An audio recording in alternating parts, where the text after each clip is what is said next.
CM Pushkar Singh Dhami का आज मंगलौर का दौरा। सीएम के दौरे को लेकर सुरक्षा के कड़े इंतजाम। बीजेपी के जिला कार्यालय का करेंगे उद्घाटन। बीजेपी के कई दिग्गज नेता भी रहेंगे मौजूद। रक्षक भुंकुटा भैरवनाथ के कपाट आज होने जा रहे हैं बंद। भैरवनाथ को केदारपुरी का क्षेत्र रक्षक मानते हैं लोग। भैरवनाथ को भगवान शिव का ही रूप माना जाता है। भैरवनाथ के कपाट बंद होते ही केदारनाथ धाम की आरती भी बंद।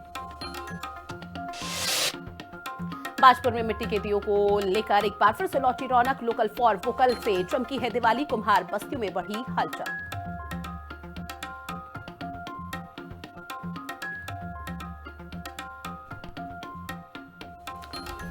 और चलिए शुरुआत करेंगे बुलेटिन की, जहां सीएम पुष्कर सिंह धामी का आज मंगलौर का दौरा है। बड़ी खबर, सीएम पुष्कर सिंह धामी के दौरे को लेकर सुरक्षा के विशेष इंतजाम किए गए हैं धरातल पर। बीजेपी के जिला कार्यालय का भी इस दौरान सीएम धामी की तरफ से उद्घाटन किया जाना है। बीजेपी के कई दिग्गज नेता इस दौरान मौजूद रहेंगे इस पूरे कार्यक्रम में, जहां दिवाली से पहले एक बहुत बड़ा तोहफा बीजेपी कार्यकर्ताओं के लिए सीएम पुष्कर सिंह धामी दे रहे हैं। तो सीएम धामी के दौरे से बीजेपी कार्यकर्ताओं में खासा उत्साह देखने को मिल रहा है। जो जोश है वो पूरी तरह से हाई देखने को मिल रहा है। और तस्वीरें आपकी टीवी स्क्रीन के माध्यम से साझा कर रहे हैं, जहां सीएम धामी आपको बता दें मंगलौर के दौरे पर हैं और विशेष इंतजाम इस दौरान किए गए हैं। धरातल पर किसी भी तरह की कोई कोताही लापरवाही की तस्वीरें सामने न आए, इसको लेकर भी लगातार नजर प्रशासन की तरफ से बनाई हुई है। दीपिका मेरी सहयोगी हमारे साथ लाइव बनी हुई है। दीपिका, सीएम धामी आज मंगलौर के दौरे में और बीजेपी कार्यालय का उद्घाटन करेंगे। बहुत बड़ी सौगात दिवाली से पहले कार्यकर्ताओं को दी जा रही है, क्या कुछ जानकारी? जी बिल्कुल, देखिए कार्यकर्ताओं के लिए एक बड़ा दिन है दिवाली से पहले। जैसे कि आपने कहा कि एक बड़ा तोहफा मिलने जा रहा है। मंगलौर में भाजपा कार्यालय जो है उसका उद्घाटन होने वाला है। खुद मुख्यमंत्री पुष्कर सिंह धामी इसका उद्घाटन करेंगे और यहाँ पर पूजा अर्चना भी होगी और हवन भी होगा। कहीं ना कहीं देखिए इस पूरे उद्घाटन समारोह को हम 2027 के चुनाव से रिलेट कर सकते हैं, क्योंकि देखिए जब एक बच्चा स्कूल जाता है तो स्कूल उसके लिए मंदिर होता है, वहाँ वो पढ़ाई करता है और अपना भविष्य जो है वो तय करता है। ऐसा ही सेम यहाँ पर है। 2027 का विधानसभा चुनाव नजदीक है। ऐसे में जितने भी जिले हैं वहां पर भाजपा जो है जहां जहां पर कार्यालय नहीं है उनके वहां पर कार्यालय खोलने का काम कर रही है। अपने कार्यकर्ताओं को तोहफा भी दे रही है ताकि कार्यकर्ताओं में वो जोश और जुनून रहे और 2027 के चुनाव में वो मिलकर लड़े। और अगर कार्यालय खुलता है कहीं पर तो कहीं न कहीं जो उत्साह होता है, जो शोर शराबा होता है, चहल पहल होती है कार्यालय में, वो अच्छी देखने को मिलती है। और ऐसे में जो कार्यकर्ता है उन्हें ये लगता है कि जब उनके लिए कार्यालय इतना बड़ा खुला है खुद मुख्यमंत्री ने, तो क्यों ना वो पूरे जोर शोर से पार्टी का प्रचार करेंगे, उपलब्धियां गिनाएंगे जनता के बीच जाकर के और 2027 के चुनाव में जीत का परचम लहराने में बड़ी मदद वो करेंगे। तो इसीलिए जगह जगह जितने जिले हैं जहां पर भाजपा के कार्यालय नहीं है वहां भाजपा अपने कार्यालय का उद्घाटन कर रही है, खोल रही है। बीते दिन हमने देखा कि काशीपुर में बाजपुर में कार्यालय का उद्घाटन किया गया था और आज मंगलौर में ये होने जा रहा है। तो कहीं ना कहीं कार्यकर्ताओं के लिए दिवाली का तोहफा तो है ही, लेकिन साफ तौर पर 2027 के चुनाव की रणनीति तैयार करने का भी एक ये जरिया है। ठीक है दीपिका, आप बने रहिएगा हमारे साथ, आगे और भी खबरें जिन पर आपसे अपडेट लेंगे। इस बीच क्योंकि एक और बड़ी खबर मिल रही है, टनकपुर एक्सप्रेस अब सप्ताह में 3 दिन चला करेगी। आपको बता दें कि मुख्यमंत्री पुष्कर सिंह धामी के प्रयासों से नई रेल सुविधा, जहां रेल मंत्रालय ने टनकपुर एक्सप्रेस को स्वीकृति दे दी है। बुधवार, शुक्रवार, रविवार को अब ये एक्सप्रेस चलेगी, जिससे अब यात्रियों को आवाजाही में बहुत बड़ी सहूलियत दी जाएगी। क्योंकि लंबे समय से इसका प्रयास किया जा रहा था, जो टनकपुर सप्ताह में एक बार चलती थी, अब वो 3 दिन चला करेगी और उसको लेकर ये बहुत बड़ी सौगात मानी जा रही है दिवाली से ठीक पहले ही। क्योंकि मुख्यमंत्री धामी के कई प्रयासों से रेल सुविधा यहां पर देखने को मिल रही है। देवभूमि में रेल मंत्रालय ने टनकपुर एक्सप्रेस को स्वीकृति दे दी है, जहां पर बुधवार, शुक्रवार और रविवार को अब ये एक्सप्रेस चला करेगी। अगली बड़ी खबर, जहां रक्षक भुंकुट भैरवनाथ के कपाट आज बंद होने जा रहे हैं। आपको बता दें कि लगभग सभी तैयारी हो चुकी है। भैरवनाथ को केदारपुरी का क्षेत्र रक्षक मानते हैं, जहां भैरवनाथ को भगवान शिव का ही रूप माना जाता है। भैरवनाथ के कपाट बंद होते ही केदारनाथ धाम की जो आरती है वो भी बंद हो जाएगी। तो बड़ी खबर लगातार आप तक साझा कर रहे हैं, जहां कपाट बंद होते ही केदारनाथ धाम की आरती भी बंद हो जाएगी। लगभग सभी तैयारी हो चुकी है। ऐसे में पूरे विधि विधान के साथ, मंत्रोच्चारण के साथ जो कपाट है आज वो बंद कर दिए जाएंगे शीतकाल के लिए, जिसके बाद 6 महीने बाद फिर से खोले जाएंगे। और भगवान की 4 पैर की पूजा होगी और 40 तारीख 4 बजे भगवान के आदि के कपाट आम दर्शनार्थी के लिए बंद हो जाएंगे। और साथ ही जो है जैसे सूर्य का उदय होता है वैसे भगवान की चल ब्रिगेड टोली अपने नियमित पड़ाव होते होते अपने मंदिर ओंकारेश्वर मंदिर के लिए प्रस्थान करेगी। और साथ ही आज मैं इस भगवान के जी के प्रांगण से समस्त देशवासियों को लक्ष्मी पूजन की और दीपावली की बहुत बहुत शुभकामनाएं देता हूं कि भगवान आप लोगों को स्वस्थ और सुखी रखे। और बार बार यही प्रार्थना करता हूं भगवान के जी से कि हमारे देश में सुख शांति बनी रहे, क्यों जब देश स्वस्थ और सुखी रहेगा तभी यात्राओं का आवागमन होगा। यह तीर्थ जो है भक्तों के पीछे जैसे जो है भक्त भगवान का भूखा है, भगवान भी भक्त के भूखे हैं। और मैं यही प्रभु से प्रार्थना करता हूं कि सभी लोग स्वस्थ और सुखी रहें। इन्हीं शुभकामनाओं के साथ जय बाबा केदार। ओम नमः शिवाय। हर हर हर महादेव। और इसी पर ज्यादा जानकारी के साथ दीपिका मेरी सहयोगी लगातार हमारे साथ जुड़ी हुई है। दीपिका, चूंकि देखिए अब वो समय आ चुका है जब चारों धामों के कपाट बंद होंगे शीतकाल के लिए, लेकिन उससे पहले रक्षक भूंकुट भैरवनाथ के कपाट आज बंद होने जा रहे हैं। उसको लेकर किस तरह की तस्वीरें सामने आ पा रही है?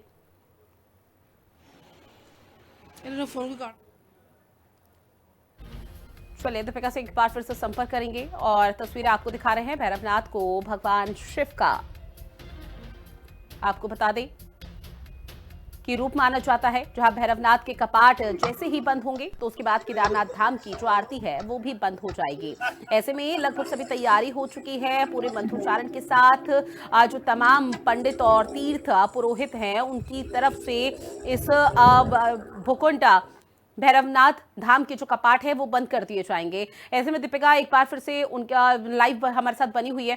दीपिका, चूंकि देखिए रक्षक भूकुंड भैरवनाथ के जो कपाट है आज वो बंद हो जाएंगे, जो उसके बाद से चारों धामों के जो कपाट हैं उसके बंद होने का सिलसिला भी शुरू हो जाएगा। जी बिल्कुल, देखिए भूकुंड भैरवनाथ जो है उन्हें कहा जाता है कि केदारपुरी की जो रक्षा है वो करते हैं वो शीतकाल में, क्योंकि देखिए अब केदारनाथ समेत चारों धामों के जो कपाट है वो शीतकाल के लिए बंद कर दिए जाएंगे। ऐसे में मान्यता ये है कि भूकुंड भैरवनाथ जो है वो केदारपुरी की रक्षा करते हैं शीतकाल में, और उसके बाद एक बार फिर से 6 महीने बाद जो कपाट है चारों धामों के वो खुलेंगे। और अगर बात करें यात्रियों की तो इस बार रिकॉर्ड तोड़ यात्री जो है वो आए हैं। खासतौर पर केदारनाथ में रिकॉर्ड तोड़ यात्रियों ने बाबा शिव शंकर के दर्शन किए हैं। तो कहीं ना कहीं एक बड़ा रिकॉर्ड हमारे नाम जो है दर्ज हुआ है चारों धामों में, क्योंकि जिस तरीके से व्यवस्थाएं रही, जिस तरीके से सरकार ने इसमें व्यवस्था की है, उसका कहीं ना कहीं नतीजा है कि इस बार रिकॉर्ड तोड़ यात्री जो यहाँ आए हैं। और अब बात करें कपाट बंद की तो एक के बाद एक करके चारों धामों के कपाट बंद हो जाएंगे। और आज भूकुंड भैरवनाथ जो कि शिव शंकर के ही रूप माने जाते हैं उनके कपाट आज बंद होंगे। तो कहीं ना कहीं एक आज भी बड़ा दिन है शिव भक्तों के लिए। और कहीं ना कहीं एक उदास मन भी होता है कि भूकुंड भैरवनाथ के जो दर्शन है वो 6 महीने तक नहीं कर पाएंगे और उनको 6 महीने का इंतजार जो है वो करना पड़ेगा, लेकिन फिर उसी ऊर्जा के साथ भक्त जो है वो यहाँ दर्शन के लिए लौटेंगे। ठीक है दीपिका, जानकारी साझा की उसके लिए बहुत शुक्रिया आपका।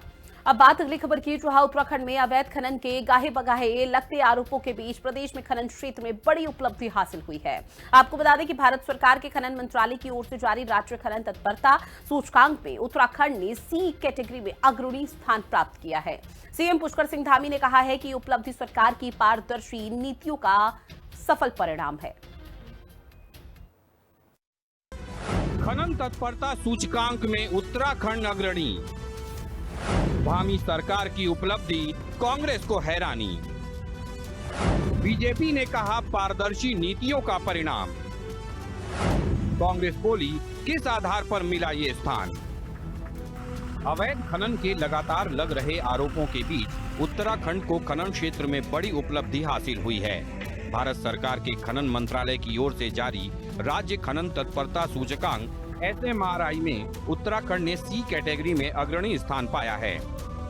केंद्रीय बजट 2025-26 में की गई घोषणा के अनुरूप तैयार किया गया ये सूचकांक देश के विभिन्न राज्यों का मूल्यांकन खनन सुधारों, नीतिगत पारदर्शिता, पर्यावरणीय संतुलन, खनिज अन्वेषण क्षमता और प्रशासनिक दक्षता जैसे अनेक मापदंडों के आधार पर करता है। उत्तराखंड को पंजाब और त्रिपुरा के साथ सी कैटेगरी में स्थान दिया गया है। इस उपलब्धि पर मुख्यमंत्री पुष्कर सिंह धामी ने कहा है कि ये उत्तराखंड सरकार के सशक्त शासन मॉडल और पारदर्शी नीतियों का परिणाम है। मुख्यमंत्री ने कहा कि खनन क्षेत्र में ई नीलामी प्रणाली को और अधिक सशक्त किया गया है, जिससे खनन पट्टों के आवंटन में पारदर्शिता आई है। बीजेपी का कहना है कि पूर्ववर्ती कांग्रेस के समय में खनन को लूट का पर्याय माना जाता था, लेकिन सीएम धामी की सरकार ने पारदर्शी नीतियों से इस धारणा को भी बदला है। वहीं कांग्रेस ने इंडेक्स में राज्य को अग्रणी स्थान मिलने पर हैरानी जताई है। कांग्रेस ने कहा है कि उत्तराखंड में खनन से नदियों का सीना छलनी कर दिया गया है। ऐसे में किस आधार पर उत्तराखंड को सी कैटेगरी में शामिल किया गया है, ये समझ से परे है। खनन जिस तरह से पहले से ही उत्तराखंड राज्य में जिस तरह से एक छवि बनी हुई थी कि खनन को केवल घोटालों का एक साधन बनाया गया था, तो निश्चित रूप से आदरणीय मुख्यमंत्री पुष्कर सिंह धामी जी ने खनन की पारदर्शी नीति बना करके इस पर ब्रेक लगाने का भी काम किया है। कि जो सी कैटेगरी बताई जा रही है कि पर्यावरण संतुलन के लिए, नीतिगत सुधारों के लिए, पारदर्शिता के लिए, तो क्या जवाब दें इसका। सिर्फ इतना निवेदन है कि नदियों का सीना चीर चीर कर जो खनन किया जा रहा है, वैध खनन हो या अवैध खनन हो, इन सब से कितने पुल गिर गए, कितनी सड़कें बह गई, कितनी तबाही आई। उत्तराखंड में अवैध खनन को लेकर विपक्षी कांग्रेस के साथ ही बीजेपी के हरिद्वार सांसद त्रिवेंद्र सिंह रावत, बीजेपी विधायक मुन्ना सिंह चौहान और बीजेपी विधायक अरविंद पांडे के बयानों से धामी सरकार घिरती रही है।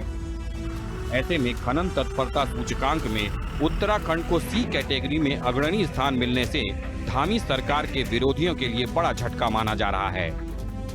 यही कारण है कि कांग्रेस राज्य की इस उपलब्धि पर खुश होने की बजाय हैरानी जताकर सवाल खड़े कर रही है। देहरादून से संवाददाता दीपिका भंडारी और शुभांगी भट्ट के साथ ब्यूरो रिपोर्ट, हिंदी खबर। चलिए अब बात अगली खबर की, जहां सूचना महानिदेशक बंशीधर तिवारी ने एसएसपी अजय सिंह को शिकायत दी है कि कुछ लोग सोशल मीडिया पर फेक आईडी बनाकर उनकी और विभाग की छवि को धूमिल कर रहे हैं। उन्होंने इस मामले के स्क्रीनशॉट भी पुलिस को दिए हैं। एसएसपी ने बताया कि मामला साइबर सेल को जांच के लिए भेजा गया है। रिपोर्ट आने के बाद सख्त कार्रवाई की जाएगी। ये महानिदेशक सूचना महोदय द्वारा एक शिकायत प्रेषित की गई है, जिसमें उनके द्वारा बताया गया है कि कुछ सोशल मीडिया प्लेटफॉर्म पर कुछ फेक आईडीज जो अभी रिसेंटली लगता है क्रिएट की गई है, उससे जो है उनके विभाग की छवि और उनकी व्यक्तिगत छवि को धूमिल करने का प्रयास किया जा रहा है और कहीं ना कहीं इसके पीछे कोई षड्यंत्र की मंशा हो सकती है। तो चूंकि प्रार्थना पत्र भी प्राप्त हुआ है, तो उसको हमने साइबर सेल में परीक्षण तो भेजा है कि ये जो डिफरेंट आईडीज बनी है वो कहाँ से ओरिजिनेट हुई है, किनके द्वारा बनाई गई है और साथ ही साथ उनकी मंशा क्या है इसके पीछे। चूंकि जिस तरह से प्रार्थना पत्र प्राप्त हुआ, स्क्रीनशॉट्स मिले हैं, तो ऐसा प्रतीत होता है कहीं ना कहीं किसी षड्यंत्र के तहत ये किया जा रहा है। तो साइबर सेल की रिपोर्ट आने के बाद इसमें आगे की कार्रवाई की जाएगी। वहीं चंपावत जिला कार्यालय सभागार में जिला विकास समन्वय और निगरानी समिति की बैठक हुई है। बैठक की अध्यक्षता केंद्रीय राज्य मंत्री अजय टम्टा ने की है।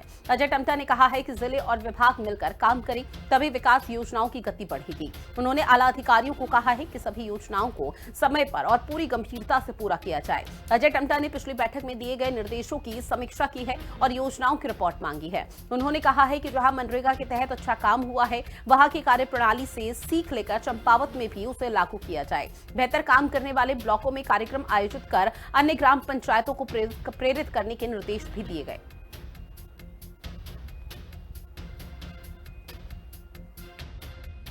भारत सरकार की गाइडलाइन के अनुसार सभी डिपार्टमेंट की मॉनिटरिंग की गई है, निगरानी की गई है और जिन विभागों के द्वारा भारत सरकार के अनुरूप काम किया जा रहा है उनको शुभकामनाएं, इसी गति के साथ काम करें और जो पीछे रह गए हैं उनको जल्दी ही दिशा निर्देश दिए गए कि वो गाइडलाइन के अनुरूप काम करें।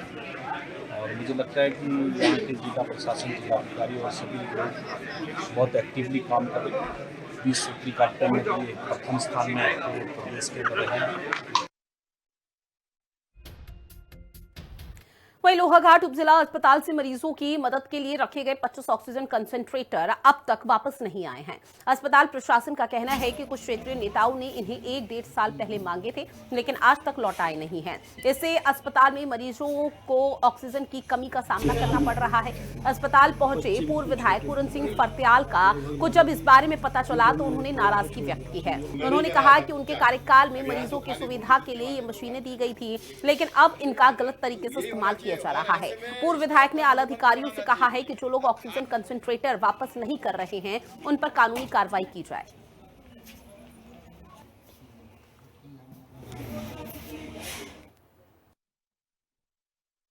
मेरे को तो अभी आज ही आके जब मैं हॉस्पिटल में मरीजों को देखने आया और यहाँ का निरीक्षण किया, जब पूर्व में मैंने जो व्यवस्था करी थी तो उसमें से बता रहे हैं कि 25-30 कंसंट्रेटर लगभग 1-2 साल से यहाँ से गायब कर रखे हैं और कुछ छुटभैये नेता लोगों ने अपने दबाव में ले जाके वो एक दूसरे से बाहर लोगों को दिखाना चाह रहे हैं कि ये व्यवस्था हमने करी है। मैंने डॉक्टर साहब को इसको प्रॉपर लिस्ट मुझे दें, अगर नए समय से ये जमा नहीं होते हैं तो उन पर वसूली करवाई जाएगी और उनको नोटिस भी दिया जाएगा, क्योंकि वो व्यवस्था पूरी हमारे की हुई है और वो सरकारी व्यवस्था है, हमारी भी पर्सनल नहीं है। कुमाऊं विश्वविद्यालय में नया कौशल केंद्र शुरू किया गया है, जहां पर्यटन और होटल इंडस्ट्री से जुड़ी ट्रेनिंग दी जाएगी। इसका उद्घाटन राज्य सेतु आयोग के उपाध्यक्ष राजशेखर जोशी ने किया। उन्होंने बताया कि इस केंद्र का मकसद उत्तराखंड के युवाओं को रोजगार के लिए तैयार करना है। युवाओं को राज्य के अच्छे होटल और पर्यटन स्थलों पर काम करके व्यवहारिक अनुभव मिलेगा। विश्वविद्यालय के कुलपति प्रोफेसर DS रावत ने कहा है कि यह कार्यक्रम सरकार और निजी कंपनी की साझेदारी से शुरू किया गया। Okay sir.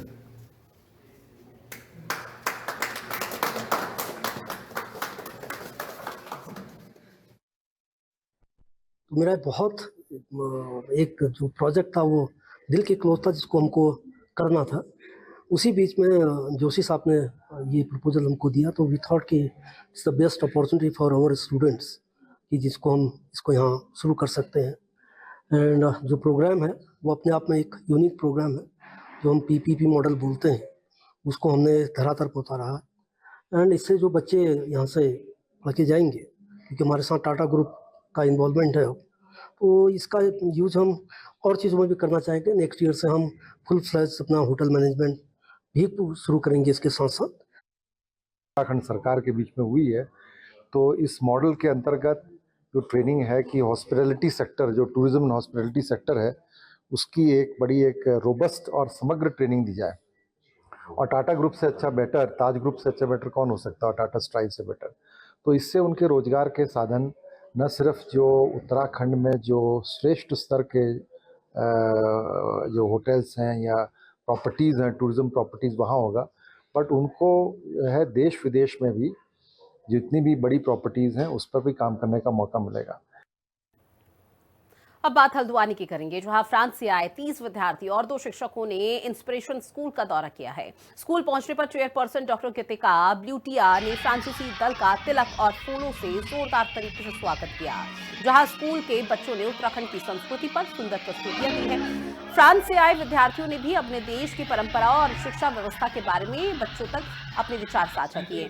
दोनों देशों के विद्यार्थियों ने मिलकर गीत, नृत्य, संगीत और खेलों के माध्यम से एक दूसरे की संस्कृति को करीब से जाना है। फ्रांसीसी विद्यार्थियों को हल्द्वानी के बाजार और स्थानीय हस्तशिल्प उत्पादों से भी परिचित कराया गया। ये कार्यक्रम फ्रांस के संगठन लॉ फ्रेहिंदी के सहयोग से आयोजित हुआ।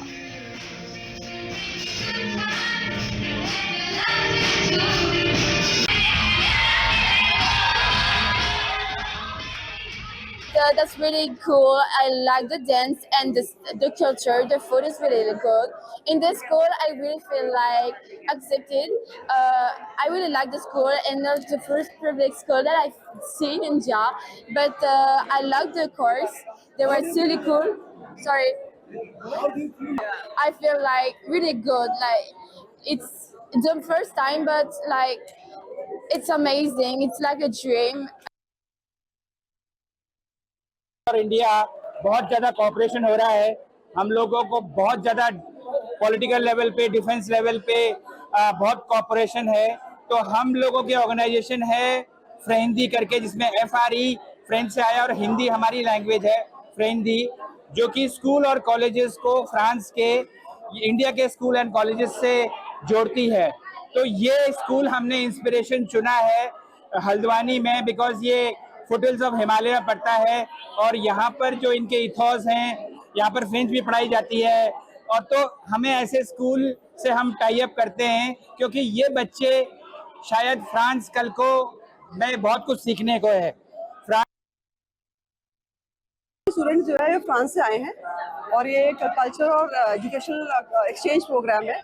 तो बच्चे आए हैं, कुछ एक्टिविटीज़ हमने प्लान की है जिसमें फ्रेंच स्टूडेंट्स और हमारे स्टूडेंट्स पार्टिसिपेट कर रहे हैं और परफॉर्म भी कर रहे हैं, जैसे कि म्यूज़िक है, कल इनके मैचेस भी हैं, डांस है। उसके अलावा कल्चर भी हमारा एक्सप्लोर कर रहे हैं इंडिया का। जैसे अभी दिवाली आने वाली है, तो बच्चे आज देखेंगे किस तरह से वो दिवाली सेलिब्रेट करते हैं।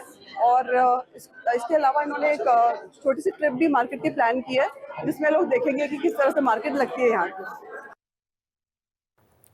और हरिद्वार से एक बड़ी खबर, जहां पुलिस ने बदमाशों पर शिकंजा कसना शुरू कर दिया है। बड़ी खबर, पुलिस ने चोरी किए गए 32 मोबाइल वापस लौटा दिए हैं। जहां ऑपरेशन रिकवरी के तहत पुलिस की ये बड़ी कार्रवाई लगातार जारी है। आपको बता दें कि एसएसपी प्रमेंद्र डोभाल के नेतृत्व में ये बड़ी कार्रवाई की गई, जहां CEIR पोर्टल बनाकर हरिद्वार पुलिस का ये हथियार।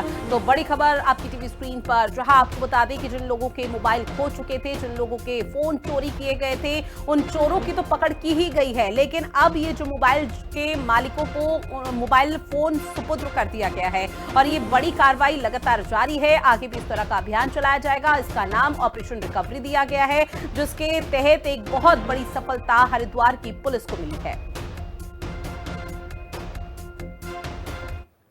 इस बार दीपावली पर बाजारों में एक बार फिर से मिट्टी के दियों की रौनक दिखाई दे रही है। प्रधानमंत्री नरेंद्र मोदी के लोकल फॉर वोकल अभियान और मुख्यमंत्री पुष्कर सिंह धामी के स्वदेशी अपनाओ संदेश का लोगों पर अच्छा असर दिखाई दे रहा है।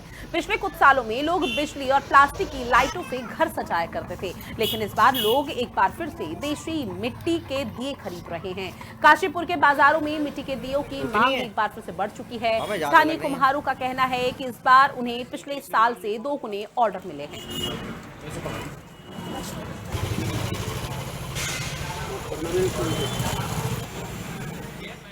ये मिट्टी की परंपरा जो है बहुत पहले थी, लोगों ने बंद कर दी थी, अब ये दोबारा से फिर आती है। तो मैं तो ये ज्यादा कहूंगी कि इन्हीं बेचारों को रोजगार मिलना चाहिए। ऊंची दुकानों वालों को तो बहुत कुछ है, बेचारे ये बहुत मेहनतों से बनाते हैं, धूप नहीं देखते, छाया नहीं देखते बेचारे। और मेरे हिसाब से तो इन्हीं से खरीदना चाहिए हमें सारा कुछ। बीमारियां तो दूर होती हैं इससे।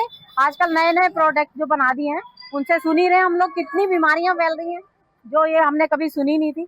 आज ये दोबारा से फिर वही मिट्टी पर आ रहे हैं हम लोग। ये करवा चौथ आपका हारती रही, आपका करवा चौथ दिवाली ठीक चल रही है, अभी आगे का पता नहीं क्या हुआ। आ रहे हो मिट्टी के सामान लेने? हाँ, मिट्टी के सामान लेने आ रहे हैं। अब ठीक चल रही है दिवाली। जो घड़वा पानी पिया कर रहे थे बीमारी नहीं पहले, जैसे हंडे की सब्जी खा रहे, अब भी डॉक्टर कह रहे हैं घड़वा पानी पियो, हंडे की सब्जी खाओ, तभी तो हंडी जाते दूसरा बिक रही है। अब पहले इतने दुख नहीं है जितना अब हो रहा है। हर सब्जी दवाइयों की आ रही है, सबकी दवाई की आ रही है, इंसान बेकार है इस समय तो। वहीं नई टिहरी में दीपावली से ठीक पहले टिहरी की मशहूर मिठाई सिंगोरी बन रही है, जहां ये मिठाई खासतौर पर पत्तों पर बनाई जाती है। टिहरी शहर डूबने के बाद मिठाई की खुशबू कम हो गई थी, लेकिन सिंगोरी अभी भी लोगों की पहली पसंद बनी हुई है। ये मिठाई सिर्फ टिहरी ही नहीं बल्कि दूसरे राज्यों में भी जानी जाती है। दीपावली के त्योहार पर लोग इस मिठाई को बहुत ज्यादा पसंद करते हैं।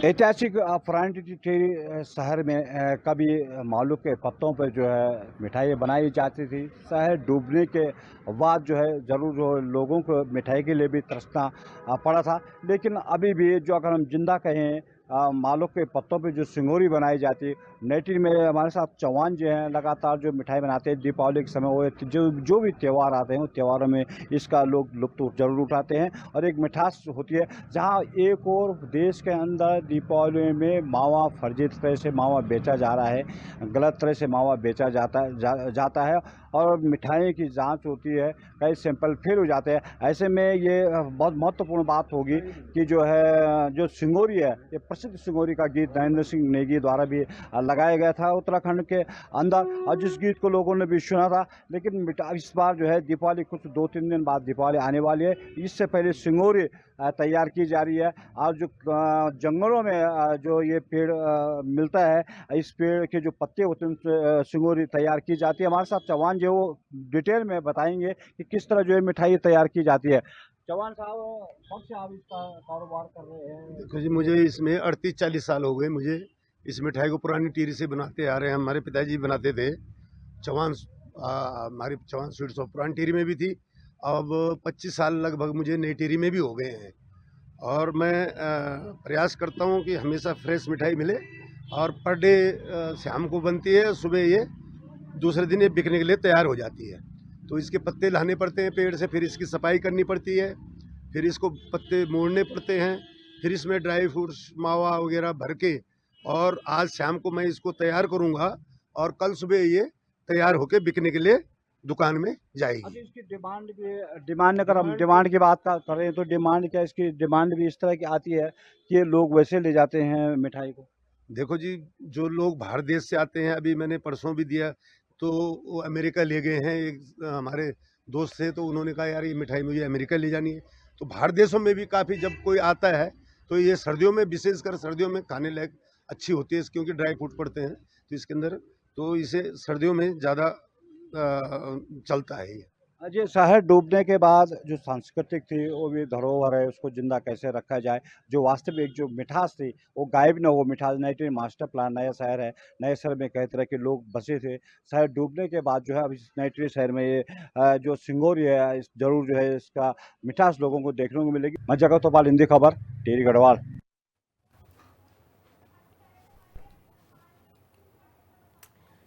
और चलिए इन तमाम खबरों के साथ बुलेटिन में इतना ही। आप बने रहिएगा हिंदी खबर के साथ। नमस्कार।